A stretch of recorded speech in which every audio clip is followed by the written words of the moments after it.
विमा नाटक की कथा वस्तु को आगे बढ़ाएंगे। प्रस्तुत नाटक में हमने देखा था कि विमा और जमन दोनों में जमन के वेतन को लेकर चर्चा शुरू है। विमा पूछती है कि वेतन कितना मिलता है, तब वह धीरे से उसे बताता है। 1000 रुपये उसके हाथ पर रख देते हैं, परंतु इसकी चर्चा किसी के पास कभी भी मत करना। तब विमा कहती है कि तुम तो उसे भला आदमी बताते हो, ये जो श्यामाजी है उसे तुम भला आदमी बताते हो।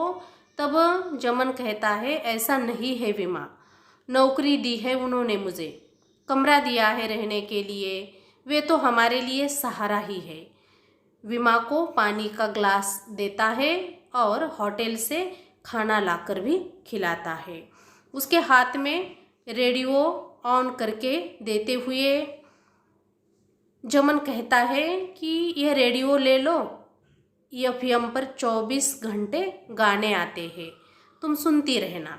विमा कहती है कि जमन तुम तो फरिश्ता हो, सच में तुम फरिश्ता हो। अगर समय पर न आए होते तो मैं बर्बाद हो गई होती। मैं तो नेत्रहीन हूँ और ऐसी अवस्था में कहाँ जाती, कहाँ थाना कचहरी में जा पाती या पहुँच पाती, जब मंदिर तक के बेगैरत हो गए हैं वहाँ। तब थाना कचहरी से क्या उम्मीद रख लेती। जब जमन कहता है आदमी की इंसानियत और ईमानदारी दरक गई है, हैवानियत होती जा रही है उस पर, और यह हैवानियत इंसान पर सवार होती जा रही है। तब विमा कहती है कि जो ज्योतिहीन होते हैं ना, उनकी ओर भगवान भी नहीं देखता। हमारी भी खाता पीता नामी गिरामी घर है, ज़मीन है, जायदाद है, माँ नहीं है लेकिन 2 भाई है, दोनों भाई सर्विस में है, 2 भावजे हैं और एक टीचर है। फिर भी घर परिवार में 2 रोटियों के लिए खाती का पेट बन गई हूँ मैं उनके लिए। आंखें नहीं तो क्या हुआ, जितना बनना था या जितना मैं कर सकती थी उतना काम तो करती थी। बर्तन मांजना, कपड़े धोना, बच्चों को नहलाना, स्कूल तक भेजना, यह सारा काम तो मैं करती थी घर में। मेरे घर वाले मेरी शादी एक अधेड़ व्यक्ति से करना चाहते थे, जिसके साथ मेरी शादी करना चाहते थे उसकी पत्नी होती मैं। ज़मींदार है, धान की खेती है, उपजाऊ ज़मीन अच्छी खासी है और मुझे भी वह उस उपजाऊ ज़मीन की भांति वह रखता। लेकिन मैं तो स्पष्ट उस रिश्ते का विरोध करके भाग चुकी थी। मैंने तो स्पष्ट कह दिया था कि आंखें नहीं है तो क्या हुआ, क्या मैं उसकी कठपुतली होकर रहूं। और वह रिश्ता अर्थात समझो विमा को बिल्कुल भी पसंद नहीं था। जमन कहता है कि नहीं नहीं, तुम तो बहुत बहादुर हो और कठपुतली बनकर रहना कोई जिंदगी है क्या? तुम जैसी बहादुर स्त्रियाँ कम ही होती है। विमा कहती है हमारे गांव के पास ही रेलवे स्टेशन है और उसके पास ही हमारे खेत है।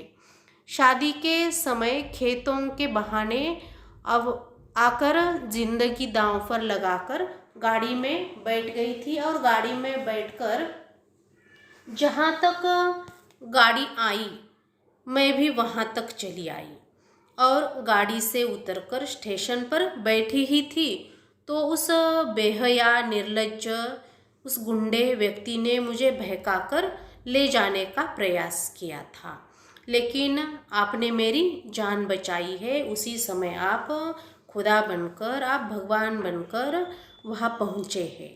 तब जमन कहता है, जान बची लाखों पाए। छोटे लोगों में फिर भी दया धर्म होता ही है।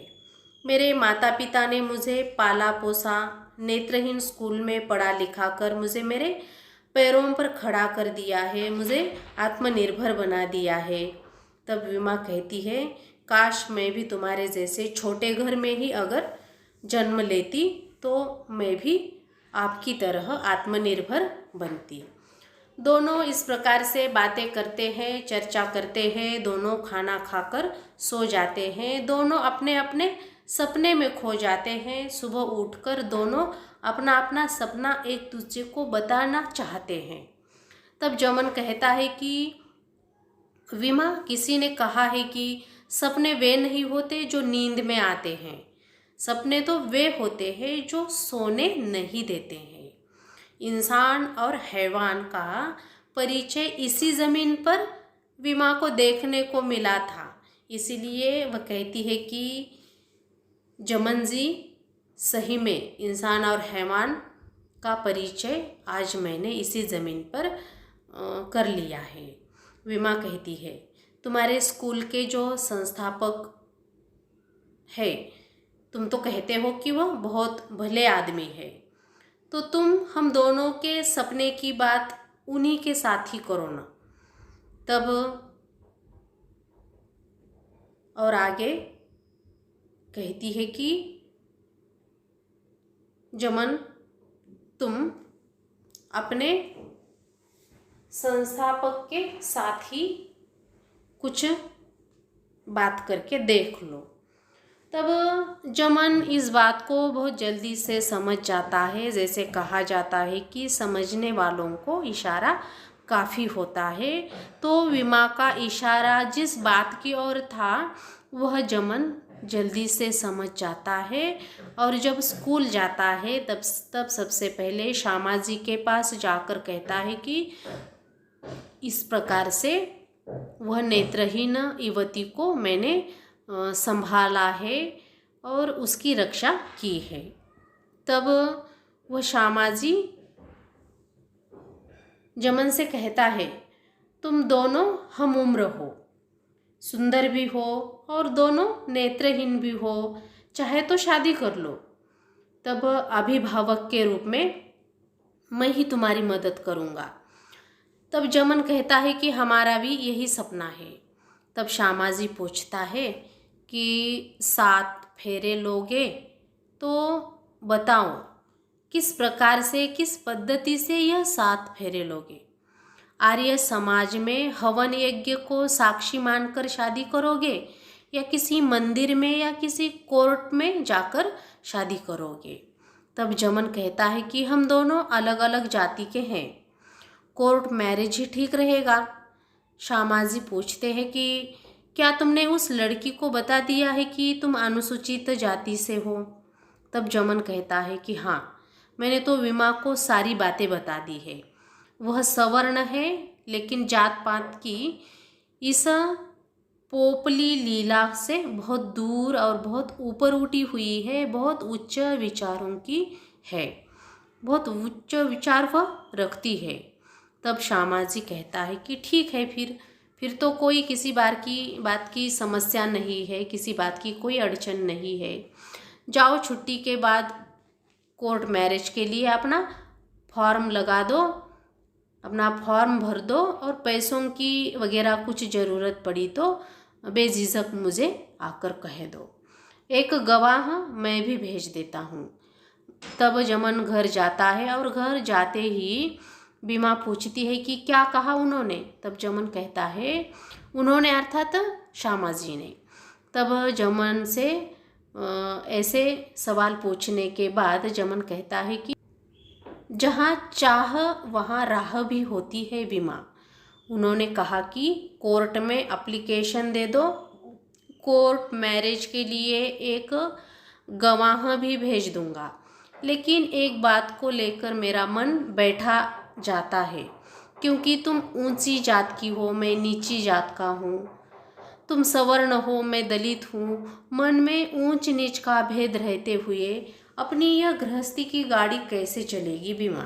तब विमा तिरस्कार से कहती है, इतने पढ़े लिखे होकर भी तुम जात पात पर भरोसा रखते हो या जात पात पर पाँव मार रहे हो। शादी करके दोनों श्यामाजी के ऑफिस में जाते हैं। तब श्यामाजी अपना बायां हाथ जमन के सिर पर और दायां हाथ विमा के सिर पर रखकर दोनों को आशीर्वाद देता है और विमा को बताता है कि विमा मेरी बिटिया का नाम रानी है और तुम भी मेरी बिटिया रानी की तरह ही हो। मैं पिता तुल्य हूँ तुम्हारे लिए। तुम्हें किसी बात की कोई चिंता करने की जरूरत नहीं है। अच्छी गृहस्थी चलेगी तुम्हारी। दाम्पत्य की गाड़ी आपसी सौहार्द और समन्वय से ही चलती है। एक दूसरे की इज्जत करना, इज्जत पाना और सुख शांति से रहना मनुष्य के लिए बहुत महत्वपूर्ण होता है।